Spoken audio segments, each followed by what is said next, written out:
Hi everyone, and welcome back to Neil Prat with Neil and Thomas. Hello. We have ranked our first semi-finalists. We've got different lists, but it's time to look at Lee's second semi-final, and this time I genuinely don't know what Thomas is choosing.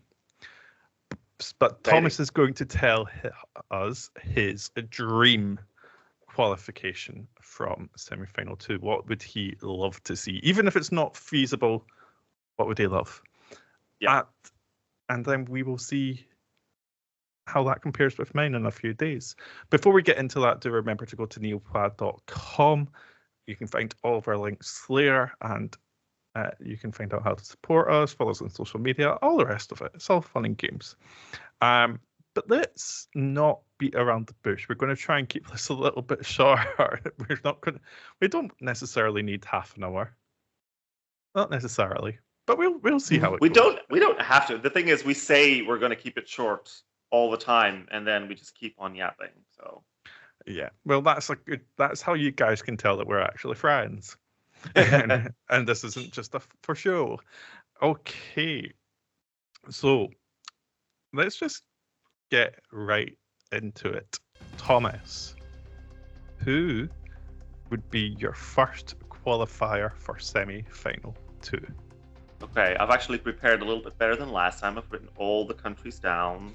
I've checked the ones that are qualifying. So these are in no particular order. This is not my top 10. It's just 10 countries that I want to see qualifying to the final based on what we have now, which is a couple of live performances, a couple are just studio versions, so lots can change come May. But my first qualifier might be one that not a lot of people would have as a qualifier, but I have put Montenegro through. Ooh, I do like I can't say this. Dobrodošli.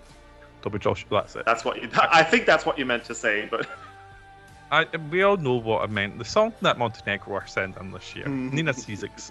The second one that they're sending, to be fair. Thank God it's only the second. I mean, they have revamped it, so technically it's the third one. This is a good song. I do like this song. I think she's got a stunning voice. I think it's a really beautiful performance. There's not really a lot that you can fault it on at all. No, and it does what it's supposed to do. It's a Balkan ballad, well executed. Like you said, great vocal, very dramatic. And with a minimal staging, it was already impressing me. I'm not saying this is like high up in my list or anything, but in my eyes, it's definitely worthy of going to the final. I mean, I think she did get the death slot, whatever that means. She's performing second in the semifinal. I don't really know if that's necessarily such a disadvantage. We've seen plenty of songs qualifying from second place, but I can seeing as people don't really expect this to go through, I can't see why people would say it's a death slot for her. But I'm still hopeful. Yeah, and you know what? It's going to be a woman on stage anyway, whether it qualifies or not. She deserves her moment, and I think she's going to really deliver. Exactly. Okay, semi-finalist number 2. Semi-finalist number 2 is not going to come as a shock. It's an obvious one. Finland is going to my dream final. I mean, I doubt that a lot of people would not want to put this through. This is just so much fun from start to finish. And it's just classic Erika Pickman. It's what you can expect from her, and yet she still sort of like blew me away with a live performance at UMK. It's a woman sitting on a giant microphone that looks a little bit like a dildo, which is also squirting fireworks at the end of the performance. Like, what's not to love? I think this is going to do really, really well, and it's one of my absolute favorites this year. It's one of my favorites in a long time, actually. I really enjoy it.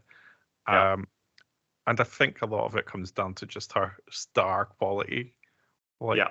she could hit bum notes here and there or whatever, and I wouldn't care. She's just fabulous performer. Yeah. Oh. Yeah. It's the experience. It's the experience of watching her perform and the way that she plays the camera. And you know, we love a double entendre. We do love all these sort of like euphemisms and stuff like that. That's something that we love seeing. So, and she plays it very well. You know, big fan for, and who knows, maybe Finland might actually take it this year. I think they are a hot favorite. It would be really cool after the whole Carrier situation a couple of years ago. We don't need to go into that. Everyone knows what we mean. But yeah, that would be fun. Okay. Semi-finalist number 3 going to your final. Third finalist, and I'm sort of laughing having put these back to back in my qualifiers, and might come as a surprise to some of you because I wasn't a fan of this song when we reacted to it the first time. But my third qualifier is Malta. Serving by Mariana Conte. I mean, as if this semi-final is not filled with enough, you know, double entendres and euphemisms and stuff like that. Malta has really grown on me a lot. I just caught myself singing that song all day long. It just gets stuck in your head. It's such a good melody. It's such a catchy tune, and the lyrics, ridiculous as they may be, you can't get it out of your head. Like, and I thought, like, am I annoyed that I'm starting to love this?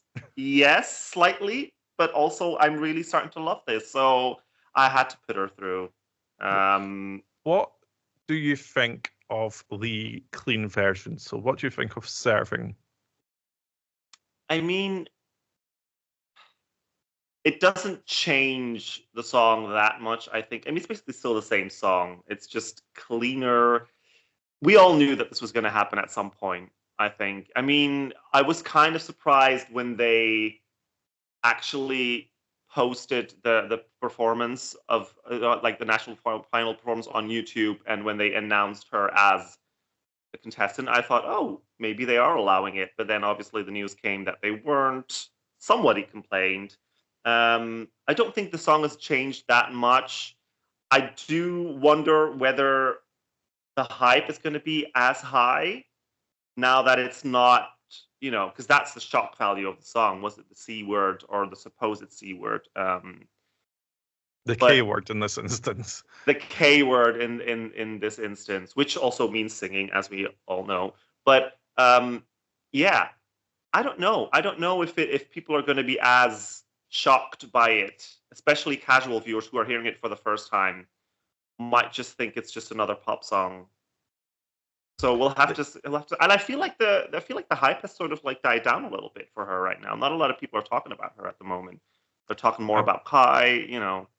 I think everyone is talking about Kai right now. I think, yeah, like they are taking over for sure. Yeah. Okay, qualifier number 4. Is it going to be a clean sweep back to back for double entendre, I wonder? Who knows? I mean, who even knows if I put that other song through? We'll find out. My fourth qualifier is, for me, a no-brainer. One of my absolute favorite songs this year. It's Armenia. Oh, yes. I love this song. Yes, it's cliche, but I just love every second of it. I love the performance. I love his attitude. I love the staging. He is a gorgeous man, which also helps.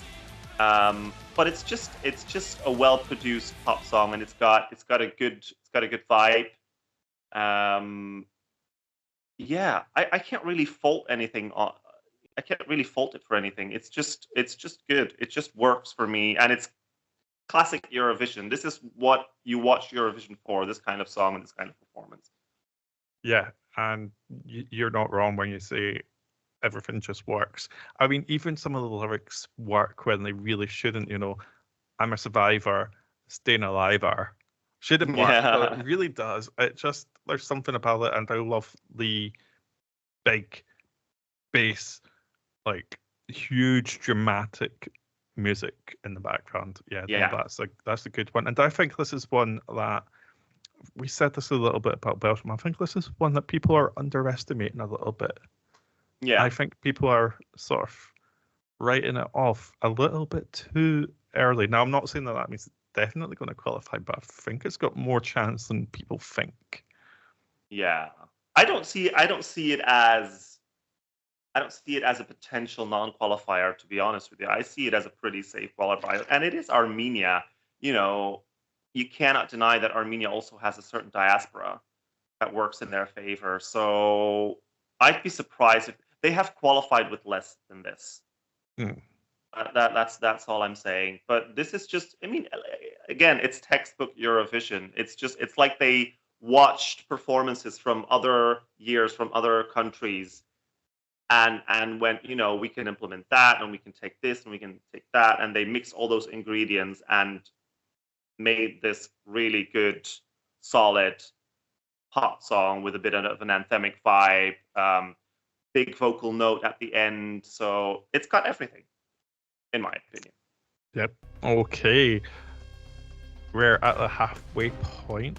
Who is qualifier number 5? My 5th qualifier is Denmark. Hallucination. Yeah. This is one on first listen that didn't impress me that much. I thought it was a good song. The performance was lacking. Not necessarily her performance, like her vocal was amazing, but like the staging was lacking, the outfit was not good. But I found myself really like listening to the song and then hitting replay and listening to it again because it's just got such a satisfying beat. Yep. It's very typical Scandinavian pop. Obviously it's Denmark, but it's just very, very well produced. It sort of reminds me a little bit of one of Denmark's previous entries. I'm trying to remember what the song was. Is it Heartbreaker or was that Norway? Like, I'll be your heartbreaker. Oh, I'm not sure. I'm afraid of it. That might be before my time. It might have been Denmark. It might have been Norway. It was definitely some Scandinavian country. This just shows how many of them send similar sounding songs because it's just a genre that's popular over there. But yeah, this is just well done. I am scared for the staging. Denmark has not always delivered with staging. They fumbled the bag a couple of times. Last year wasn't bad, but it was sort of lacking. So I'm hoping they amp it up a lot because it's going to need, it's going to need killer staging to go through, I think. Yeah, I think almost forget that it's 2025 when you're staging this because this song really takes me back to 2012 in the clubs, whatever, back to when I was 18 and just having a really good time. I would almost like go, let's go that direction. Let's go full on nostalgia. Let's go full on wackadoodle. Yeah, exactly. And it's sort of like when you say 2012, I don't know what year the song is from, but I'm also getting loads like Agnes vibes, Release Me from the song. Right. It's got a very similar feel to it, which is quite a while ago. I think it must be around that time or maybe even a little bit earlier than that. When was that song released? I'd have to look it up. But yeah, it is a bit of a throwback, but not in a bad way at all. Not in a bad way at all. It's well produced, and I think that's the most important thing. It's not necessarily a throwback as in, oh, it's super dated or anything. It's just, 2008 for Agnes. 2008. Look, see, so that's even 4 years older than what I thought. Yeah. Okay, so that was qualifier number 5. Sissal, love you, by the way. Sissal has inspired me so much that we're currently in the process of rebuilding our website, neilpad.com. And for the error page, I have literally put in, this page is a hallucination, like inspired by Sissal. Love it. Yeah. That's her Okay. legacy now. That's it. It'll live on forever on neilpwa.com. Yeah, As long as we keep exactly. paying the. as Maybe long as you we keep should paying add. Maybe you should add a picture of her performing this song. Just like maybe. Okay. Can we have qualifier number 6, please? Okay. Qualifier number 6 is Czechia. I am putting Czechia through. Yeah. Another really good-looking man, which is not the only reason I'm putting it through. I do think this is one of the catchiest tunes in this semi, and I feel like a lot of people might be underestimating Czechia a little bit. I know it's got some love, but I don't think a lot of people really see it scoring that high. But I think that it's really catchy. He's got a really good voice. You know, he performed in Maltese national final, I think, where he brought somewhat of a acoustic version, but he sung live, and it was really, really impressive. I'm still not 100% convinced on the dance break, or more like the moment when it starts and the sort of like shift of vibe. But you know, I don't really see that as a big problem. But yeah, this is just a really, really good entry. And Czechia have staged really well over the years. And I feel like they could sort of give this a bit of a Duncan Lawrence staging, but then add, because I think in Malta he did start at the piano. So they could maybe recreate a little bit of Duncan Lawrence staging in there, and then have dancers come in as the dance break starts. But yeah, really, really impressive song, really good vocals. And I think I said this when we reacted to his song. His voice is just. His voice is going to get jury points for sure. Oh, yeah, but not just that. But he's such an attractive voice, doesn't he? Like I would fall in love with that guy just hearing his voice. I don't even have to look at him. Like, just despite the fact that he is really good looking, I don't have to look at him. I can just listen to his voice and just fall in love. Yeah, it's sort of got like a country vibe as well. It's like a sort of rocky. It's just so many sounds sort of combined into one voice. I kind of enjoy it a lot. Yeah. Okay, that was number 6. Let's go number 7. Number 7 for me is Austria. Lovely. I am going to put Austria through. I mean, that might be a surprise to some of the people who assume that we hate Austria based on our reaction video. Yeah. Which I think we were quite positive about it. Yeah, we literally said that we could see this winning Eurovision. It's just, I still haven't really fully changed my mind on it, in the sense that I do think it takes a very long time to get to the explosives and to the best part of the song, in my opinion, which I thought was the last 30 seconds, until Emma pointed out, no, it's basically just the last 10 seconds. So there's a really sick beat coming in the last 10 seconds, but I feel like they could have done that a little bit earlier. I feel like it takes too long to get there. So for me, this is slightly borderline. But despite that, like I said, I can see the potential in it. I know that it is. Is it still number 1 in the odds right now, or is it second behind Sweden? I think they're sort of like. I think it's still behind Sweden. Yeah, but they've switched right now. Yeah, but I think they've switched a couple of times already, because I've seen some still pictures of Austria being ahead of Sweden. Oh, I don't know. Yeah, I'm not keeping track of the odds, to be honest, that much. So I can see the potential, and I do really like the vocal. I think the vocal is very impressive. I just think that, like Emma pointed out, the diction is like, it's hard to understand what he's singing actually. If you don't have the lyrics in front of you, especially the higher notes, the operatic parts. I'm not saying I could do a better job. Like, first of all, I could not hit those notes. And second of all, even if I could, my diction would probably be horrid. But it does sort of like put me out of it a little bit, because I'm sort of trying to listen to, like, what is he actually singing? And it's sort of making me forget to pay attention to the actual song. The problem is, I think it's most affected during the chorus.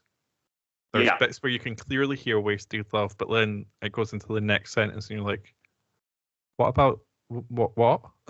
And then you miss what's essentially the main part of the song. That's my issue.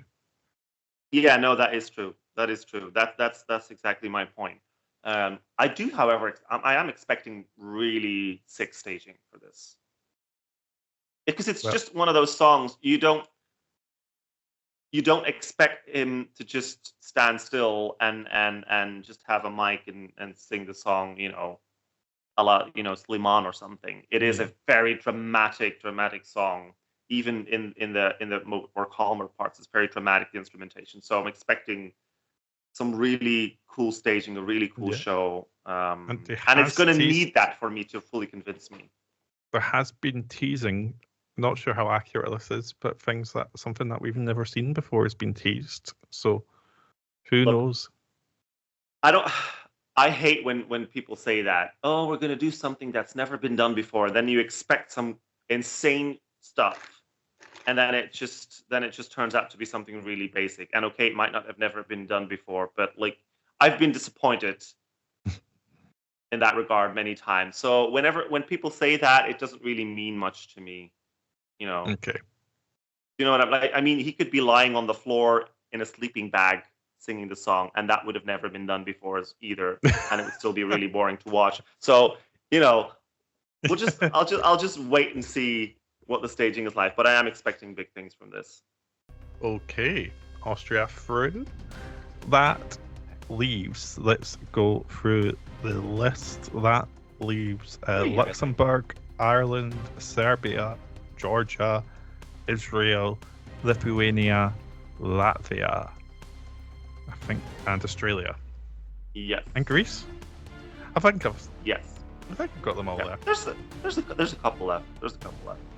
Okay. So who is next? My 8th qualifier is. This is where it gets dramatic, right? The last 3 close-up shots of all the artists. My 8th qualifier is Australia. Yeah. Friend of the show, Gojo.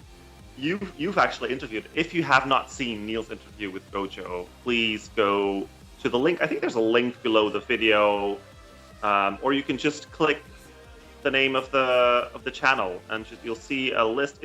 What tab is it under? What playlist is it under? Eurovision 2025. Eurovision. Oh my god, all the everything's going off. I mean, it's Gojo. It's Gojo. I will not turn them off. These are my signature. This is my signature thing. Okay, tell us what you think about Go Gojo. and check out the interview with Gojo. It's really good.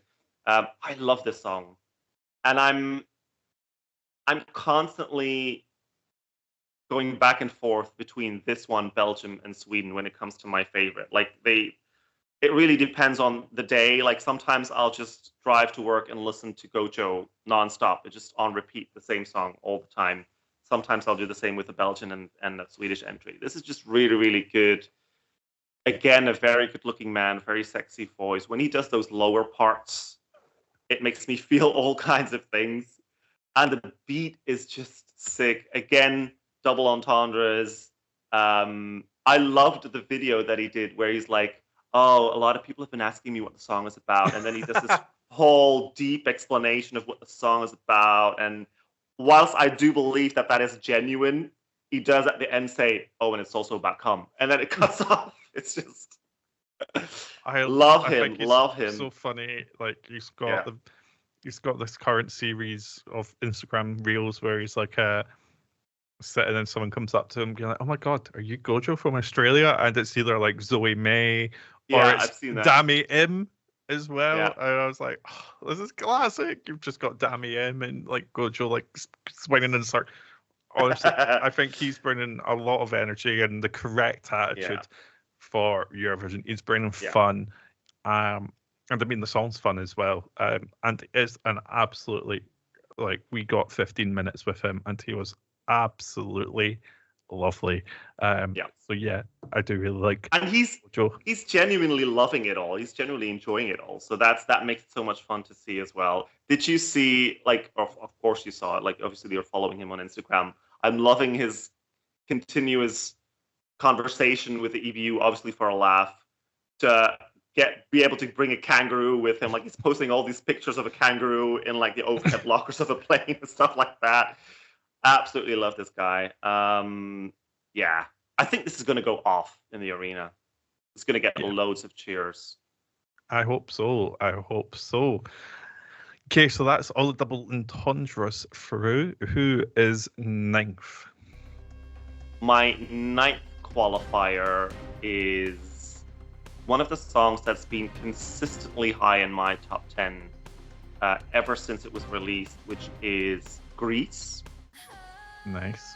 I really love this entry. I think it's so Greek. Like it really is, and I can already hear a lot of people coming at me again, but it really just sounds like Greece, and it's not just the language, it's just the drama of the song. Her vocal is just so beautiful. Obviously we didn't get a lot of staging at the Greek national final, but I'm hoping that Greece pull through. They have struggled on occasion, but then they've also had really great staging on occasion as well. So I'm hoping they give everything that they have for this song, because I feel like it is either gonna be really great and qualify and get a really good jury score, or they're going to fumble the bag with staging and it's not going to qualify at all. That's sort of where I'm at with Greece. I'm sort of worried for it. Especially in a semi-final like this, it's a huge semi-final. It is a huge semi. I mean, you've got Finland in there. What are you laughing at? You just went, it is a huge semi. Well, what else am I supposed to say? Okay, doesn't matter. On you go. It is a huge semi, Neil. You have got Finland in there. You've got Malta in there. You've got Czechia in there. You've got Australia in there. You've got Austria in there. So those are all countries that are tipped to doing really, really well. You've got Israel in there.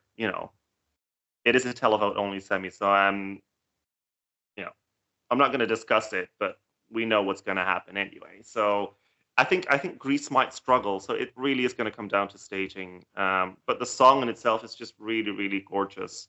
It's so beautiful, and it's sort of dreamy.